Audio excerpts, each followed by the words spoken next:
शुक्रवार को रुपए में रिकॉर्ड गिरावट दर्ज की गई। $1 की कीमत 82 रुपए से भी ज्यादा हो गई। सिर्फ एक साल के अंदर रुपए में 10% तक की गिरावट आ चुकी है। लुढ़कते रुपए से हमारी रोजमर्रा की जिंदगी और इकोनॉमी पर क्या और कितना असर पड़ेगा, देखिए इस रिपोर्ट में।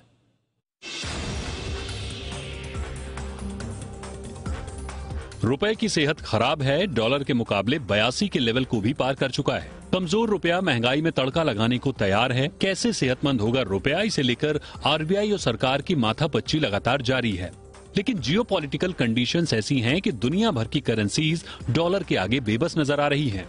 महज एक साल में मजबूत डॉलर के मुकाबले रुपए में 10% की गिरावट आ चुकी है, तो डॉलर इंडेक्स ने एक साल में 20% की ऊंचाई हासिल की है। एक तरफ डॉलर इंडेक्स 20 साल के अपने शिखर पर है, तो रुपया अपने सबसे कठिन दौर से गुजर रहा है।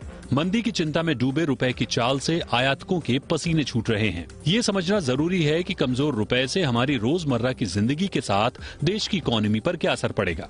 दरअसल इस समय फेस्टिव सीजन है। इलेक्ट्रॉनिक गैजेट के साथ साथ गाड़ियों की बिक्री बढ़ने वाली है, लेकिन इन सब पर कमजोर रुपए का असर पड़ेगा, क्योंकि इलेक्ट्रॉनिक्स प्रोडक्ट के लिए हम करीब 40 से 60% आयात पर निर्भर हैं।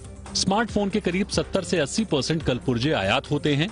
सोलर सेल, सेमीकंडक्टर चिप के लिए भी हम आयात पर निर्भर हैं, जिससे मोबाइल, कार और इलेक्ट्रॉनिक गैजेट महंगे हो सकते हैं। वहीं हम अपनी जरूरतों का करीब 85% कच्चा तेल और 50% गैस इंपोर्ट करते हैं।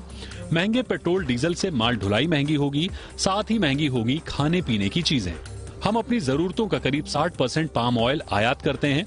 ऐसे में इसकी कीमतों के कम होने की उम्मीद पर पानी फिर सकता है। साथ ही कमजोर रुपया विदेश में पढ़ाई, सैर सपाटा और इलाज को भी महंगा कर देगा। हालांकि कुछ ऐसे भी सेक्टर हैं जिनके लिए गिरता रुपया फायदेमंद साबित हो रहा है, खासकर निर्यातक, आईटी सेक्टर, फार्मास्यूटिकल्स, चाय, जेम्स एंड ज्वेलरी, मसाले और टेक्सटाइल जैसे एक्सपोर्ट ओरिएंटेड सेक्टर के लिए रुपए की गिरावट फायदे का सौदा होता है। रुपया गिरने का सबसे बड़ा कारण यह है कि दुनिया भर के देशों में ब्याज दरें बढ़ी हैं। वहीं यूएस फेड ने भी ब्याज दरें बढ़ाई हैं और आगे भी इसमें बढ़ोतरी संभव है। ग्लोबल मंदी के संकेत के अलावा वर्ल्ड बैंक के भारत के ग्रोथ अनुमान को 1% घटाने से भी रुपए में कमजोरी आई है। फिलहाल तो रुपए की मजबूती के लिए हमें आयात निर्यात के बीच की खाई को कम करना होगा। इकोनॉमी को एक्सपोर्ट बेस्ड करने की ओर तेजी से बढ़ना होगा। इससे विदेशी मुद्रा भंडार में डॉलर की आमद बढ़ेगी और रुपए की सेहत सुधरेगी।